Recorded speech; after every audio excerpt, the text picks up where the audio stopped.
Bonjour, voici l'horoscope des balances pour le mois d'octobre 2024. Cet horoscope reste généraliste, seule une analyse de tout votre thème natal vous aidera à connaître toutes vos prévisions. Je propose des consultations, n'hésitez pas à faire un tour sur mon site astrologie-expliqué.com. Si vous souhaitez développer vos compétences dans l'interprétation astrologique, découvrez ma nouvelle formation des aspects au soleil dans le thème natal avec toutes les planètes en fonction des 12 signes pour gagner en nuances et en précision. Et pour les débutants, vous pourrez retrouver la formation sur les bases de l'interprétation du thème astral. Balance premier décan. Si vous ne connaissez pas votre décan, c'est pas compliqué, c'est en fonction de votre date de naissance. Je précise tout en description sous la vidéo. Et d'ailleurs, vous pouvez gagner du temps en cliquant sur le timing de votre décan. Donc, si vous êtes balance premier décan, eh bien vous allez avoir l'éclipse solaire. Et oui, il va avoir une nouvelle lune en balance dès le 2 octobre, donc vraiment vous commencez le mois assez fort. Ici, eh bien oui, c'est en lien, en fait les éclipses sont en lien avec les nœuds. Les nœuds, c'est vraiment les points fictifs, mais en fait qui parlent vraiment d'évolution en fait pour vous. Et donc ici, le nœud sud en fait traverse clairement votre décan depuis le mois de juillet. Ça va être encore le cas jusqu'en janvier. Donc en gros, tout le second semestre 2024 parle quand même d'évolution. Peut-être de changement, de lâcher prise pour certains d'entre vous. Et donc l'éclipse augmente en fait cet effet-là. Alors il faut savoir que les nouvelles lunes représentent habituellement des commencements, mais en conjonction donc avec le nœud sud, pour vous, il est probable que ce soit un début qui soit lié à la libération en fait d'anciens schémas.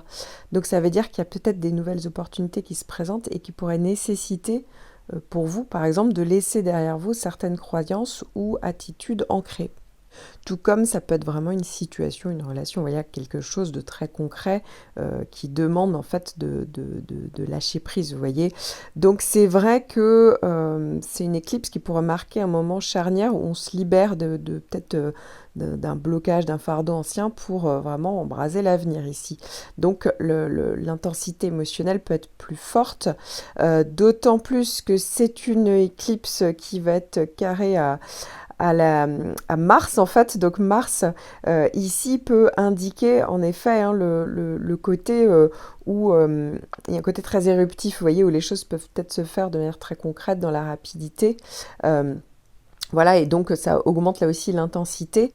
Alors il faut garder en tête que certes l'éclipse aura lieu le 2 octobre, peut-être que ça peut être un peu plus intense autour de cette date, mais les effets, en fait, vont bien au-delà du 2 octobre. Donc, il y a des effets qui ont pu déjà commencer quelques semaines avant, et ça peut même être dans les mois qui suivent l'éclipse. Il ne faut pas oublier que les éclipses, c'est souvent des super pleines lunes ou des super nouvelles lunes, vous voyez.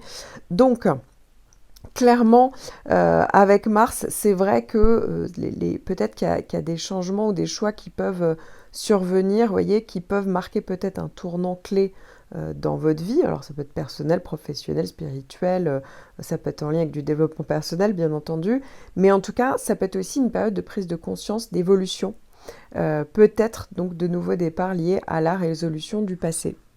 À noter que plus vous serez de la fin du décan, plus Mars sera ressenti et présent. Techniquement, Mars aura déjà dépassé en fait votre décan, mais il ne sera pas très loin en fait de la fin de votre décan. Donc voilà, c'est vraiment essentiel de trouver des moyens de canaliser en fait l'énergie de Mars de manière constructive pour éviter quand même les conflits ou les blessures. Parfois ça peut être ça, le Mars, voilà, ou le trop plein d'émotions, parce que c'est vrai que ça peut amplifier en fait l'impulsivité et les tensions émotionnelles. Donc parfois ça peut aussi réactiver des conflits, etc. Et soit ça explose, soit ça implose en fait, parce qu'en fait, quand on est balance, très souvent on cherche pas le conflit, et donc avoir Mars, ça fait que soit c'est vraiment, il y a une agression qui vient de l'extérieur, entre guillemets, verbale, la plupart du temps quand même, mais on va pas forcément bien le vivre, voilà. Mais en effet, par contre, c'est vrai que Mars, du coup, à cet effet où ça peut vraiment servir de déclencheur, vous voyez, d'acter en fait cette forme de libération, cette forme de lâcher prise, donc soit sur quelque chose, donc une manière d'être, de faire, donc très psychologique, ou quelque chose du passé, ou c'est vraiment quelque chose qui est dans votre vie depuis un moment et qui nécessite vraiment d'être derrière vous en fait pour pouvoir avancer, pour pouvoir évoluer. Je vous encourage à vérifier tous les transits qui influencent évidemment l'ensemble de votre thème natal, car cet horoscope ne représente que 10 à 15% de vos prévisions complètes. Si vous souhaitez une analyse plus détaillée et personnalisée, je propose des consultations sur mesure pour vous accompagner de manière plus approfondie. En attendant, si vous souhaitez explorer votre thème natal pour mieux comprendre votre personnalité, vos besoins ou exploiter vos atouts, je vous recommande l'analyse détaillée de votre ascendant et d'autres aspects clés de votre thème que je propose dans une vidéo personnalisée. Vous trouverez le lien en description. Balance, deuxième décan. Vous allez tous avoir en fait encore au mois d'octobre les effets de Jupiter. En effet, Jupiter a traversé donc tout l'été votre décan. Actuellement, il est au tout début du troisième décan, donc en fait, il n'est pas très loin. Et puis, dès le début novembre, il revient. Jupiter revient vous donner donc ces bons effets, hein, c'est un trigone. Donc, ça parle encore au mois d'octobre de protection, clairement, de facilité, de possibilité, de bien-être. Donc voilà, donc ça, c'est quand même une chose très importante puisque c'est quand même votre grosse planète là actuellement, donc sur ce second semestre, hein, carrément 2024, en toile de fond. Alors, il faut savoir que si vous êtes du début du décan, vous allez être plus sensible à l'éclipse. En effet, l'éclipse aura lieu vraiment au tout début du deuxième décan, donc de votre décan. Ici, c'est une éclipse donc de nouvelle lune. Ça peut parler donc d'une nouvelle phase, hein, d'un nouveau cycle qui peut démarrer. Il faut savoir que le nœud sud, hein, qui avait traversé donc tout votre décan pendant le premier semestre 2024, là actuellement est dans le premier décan. Donc effectivement, là on est le nœud sud s'est éloigné, mais néanmoins cette éclipse peut un petit peu réactiver finalement la phase d'évolution que vous avez peut-être mis en place pendant cette période. Donc voilà, ici ça vient encore une fois accentuer les possibilités en fait d'évolution qu'ont pu amener en fait ce nœud sud. Donc ces possibilités d'évolution, eh bien clairement avec le nœud sud, ça peut parler de lâcher prise, hein. Il y a peut-être quelque chose du passé en fait qui nécessite d'être mis derrière vous. Donc ça peut être un schéma, ça peut être une manière de faire, une manière de penser, ça peut être quelque chose de très concret.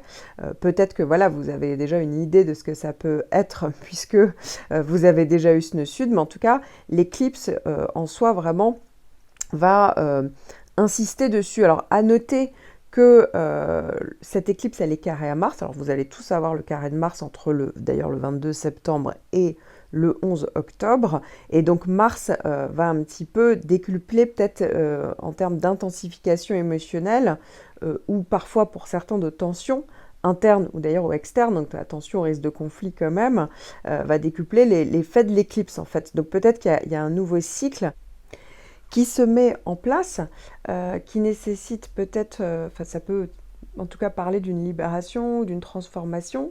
Il y a peut-être, ça peut créer aussi une tension, il y a Mars quand même entre le passé peut-être et l'avenir. En tout cas, ça peut pousser à abandonner d'anciens schémas pour évoluer. Voilà. Donc ça peut être des choix importants, ça peut être des changements soudains qui peuvent survenir, ça peut marquer un tournant voilà, dans votre vie spirituelle pour certains, pour d'autres ça va être vie affective, personnelle, pour d'autres ça va être professionnel. Hein. Vraiment, ça dépend évidemment du contexte de votre vie, du reste de votre thème, mais c'est une période vraiment qui peut être clairement en lien avec une prise de conscience, d'évolution et de nouveaux départs, mais liés à la résolution en fait du passé. Alors comme je vous le disais, hein, c'est vrai que ça peut être assez éruptif parce que vous allez d'ailleurs tous avoir le carré de Mars. Alors pour le début des camps, hein, c'est pendant la période de l'éclipse, mais pour le reste, hein, ça sera un petit peu au-delà. Ici, donc ce carré de Mars fait que ça va parler d'énergie, mais qui n'est pas forcément très bien canalisé. Donc ça peut être des tensions internes, parfois ça peut être des inflammations, ça peut être des gens agressifs en face de vous, vous voyez. Donc voilà, c'est vrai qu'il faut prendre un tout petit peu du recul. Et vous allez également avoir Mercure hein, qui va venir faire une conjonction, donc vraiment dans votre signe, entre le 1er et le 7 octobre, et donc qui sera en même temps que le carré de Mars. Donc ça veut dire que, alors soit ça vient de vous, soit ça vient de quelqu'un à l'extérieur, mais les échanges peuvent être potentiellement tendus. Voilà, ça peut parler de conflit, il faut mettre de l'eau dans son vin. Donc en général, quand on est balance, on a tendance à le faire, mais parfois c'est la personne en face qui ne le fera pas, vous voyez. Donc ça peut être aussi des discours tranchants, parfois ça peut être aussi on peut retrouver un peu la manipulation, voilà, pour certains d'entre vous. Ça peut parler d'un sentiment d'injustice aussi, voilà, donc ça peut être aussi ce côté-là. Parfois, ça peut être, on peut être dans l'impatience, ça peut donner des décisions impulsives, voilà, qui sont prises plus sur le coup de l'émotion. Voilà, donc c'est vrai que ça peut être, on peut se précipiter, donc attention à ce côté-là. Parfois, ça peut être aussi dans les déplacements, hein, on se fait mal, il y a quelque chose dans le déplacement qui fait qu'il y a quelque chose d'un peu plus brusque, donc attention aux accidents, voilà. Mais sinon, il y a un côté très excessif, vous voyez, donc voilà, donc c'est vrai que ça peut donner un côté un petit peu plus virulent au niveau des émotions. Quoi qu'il arrive, vous allez rebondir, ça va s'arranger, vous allez trouver une solution. Ça peut être un mal pour un bien, parce qu'on ne l'oublie pas, qu'est-ce que j'ai dit en début d'horoscope, qu'il y avait toujours les effets de Jupiter et que Jupiter avait un côté protecteur, que Jupiter avait justement la capacité de vous donner des possibilités de rebond. Donc ça veut dire que si vous êtes du début des camps et que vous lâchez quelque chose, c'est pas pour rien. Y a vraiment cette capacité de mettre en place des nouveautés, des nouvelles possibilités. Pareil, si vous êtes de la fin du décan, ok, ça peut être intense pendant quelques jours ou pendant une journée finalement, parce que c'est des transits qui durent, qui sont très rapides, hein, que ce soit Mercure ou Mars. Mais en attendant, le plus important, c'est que Jupiter fait encore effet pendant le mois d'octobre, avec donc cette possibilité d'amener peut-être des nouveautés, des nouvelles possibilités ou des solutions. Je vous encourage à vérifier tous les transits qui influencent évidemment l'ensemble de votre thème natal, car cet horoscope ne représente que 10 à 15% de vos prévisions complètes. Si vous souhaitez une analyse plus détaillée et personnalisée, je propose des consultations sur mesure pour vous accompagner de manière plus approfondie. En attendant, si vous souhaitez explorer votre thème natal pour mieux comprendre votre personnalité, vos besoins ou exploiter vos atouts, je vous recommande l'analyse détaillée de votre ascendant et d'autres aspects clés de votre thème que je propose dans une vidéo personnalisée. Vous trouverez le lien en description. Balance, troisième décan. Vous avez, si vous êtes du début du décan, le trigone de Jupiter qui est vraiment pile sur le début de votre décan, donc depuis un moment, et qui reste en fait limite stationnaire, en fait, qui fait un premier passage, puis une phase rétrograde, et puis qui reviendra vous rendre visite cette fois-ci à tout le décan au printemps 2025. Donc si vous êtes du début de décan, ça apporte une protection, des possibilités, du bien-être, des solutions s'il y avait une problématique. Donc vraiment c'est une bonne chose pour vous. Et à noter que c'est pas seulement au mois d'octobre, ça a commencé au mois de septembre, mais les effets seront au-delà. Ça va continuer au mois de novembre et pour certains jusqu'à la fin de l'année 2024. Donc c'est une bonne position pour vous, puisque ça amène pas mal peut-être d'opportunités. En tout cas, c'est le moment de vous mettre en avant, parce que forcément, un double trigone comme ça à la suite fait que ça insiste en fait sur les facilités. Alors évidemment, il faut quand même regarder le reste de votre thème, mais ce point-là de votre thème, qui est quand même un point important, vous regardez tous pour votre soleil natal, fait que forcément, ça augmente en fait les capacités clairement par rapport aux situations, par rapport à votre bien-être. Et ici, ça peut être autant voilà, au niveau par exemple professionnel, pour d'autres ça peut être au niveau personnel, affectif, familial, lieu de vie. Voilà, tout dépend évidemment du contexte et qui peut se mettre en place. Donc soit c'est vous qui provoquez en fait les opportunités et en général ça vient faciliter les choses, soit au contraire vous ne faites rien et en fait c'est plutôt les opportunités qui viennent à vous. Mais en tout cas souvent voilà, ça vient de vous donner une protection pendant cette période. Si vous êtes de la toute fin du décan, vous avez toujours le dernier passage du carré de Pluton qui se fait jusqu'à la fin de l'année. Ici, donc si vous êtes né en gros le 22-23 octobre, Pluton était là depuis l'année 2023, ça dure 2 ans. Et donc là, actuellement, il y a son dernier passage, puisque ça va parler certainement de Ça va insister dans la transformation peut-être que vous avez mis en place, dans le travail que vous avez effectué sur vous-même, hein, parce que Pluton, ça peut être ça. Alors, j'en parle plus longuement dans votre horoscope annuel des effets et d'une vidéo que j'ai consacrée aux effets de Pluton dans le thème natal, donc en transit, comme ce que vous avez actuellement. Et ici, voilà, c'est vrai que ça peut mettre en avant... pour certains, ça peut être, il y a pu avoir, en tout cas, ça peut être encore le cas pour d'autres, mais il y a pu avoir des relations toxiques, de manipulation, de jeu de pouvoir, de relations dominées-dominants, en tout cas qui a forcément dû vous interpeller pour justement aller vers une évolution, aller vers un lâcher-prise, et changer votre manière de faire, peut-être vous affirmer davantage pour certains, oser dire non, ne pas toujours chercher un équilibre à tout prix, voilà, c'est ça que peut provoquer entre autres Pluton. Pour d'autres, ça peut être complètement plus lié au côté matériel, les institutions, où on doit se battre un petit peu pour...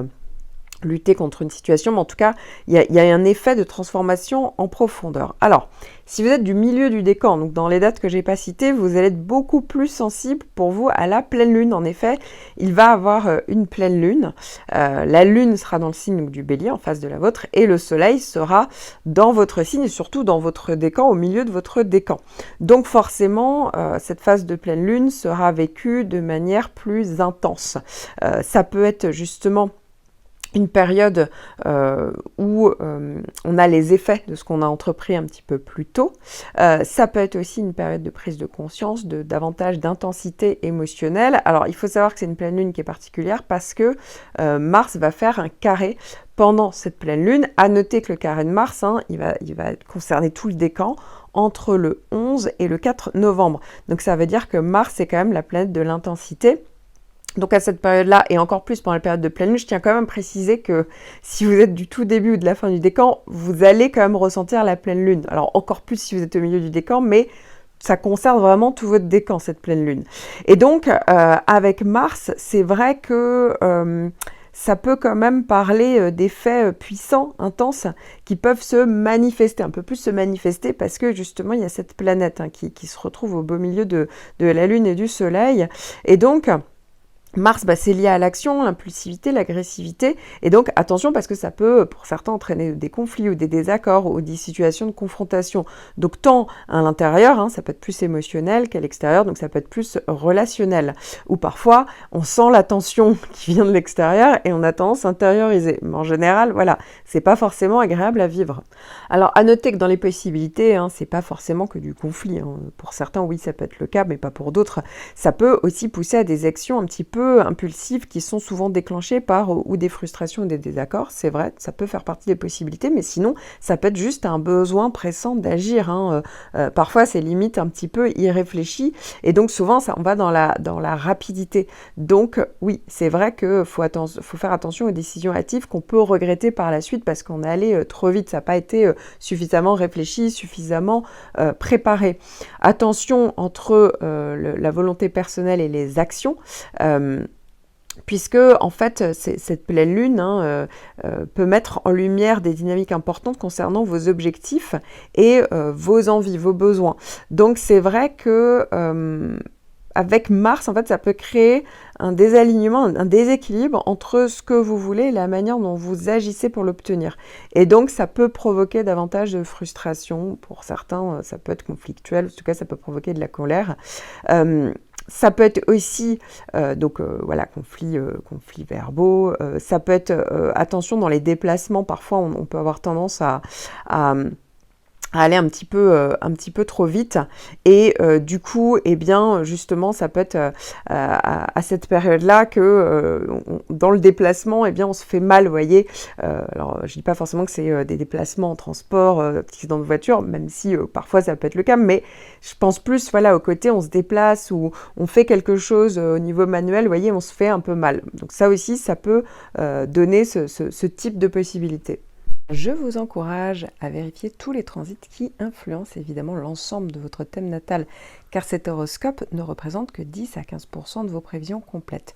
Si vous souhaitez une analyse plus détaillée et personnalisée, je propose des consultations sur mesure pour vous accompagner de manière plus approfondie.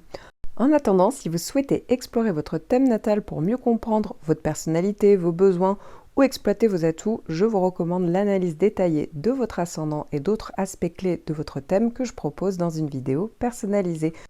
Vous trouverez le lien en description.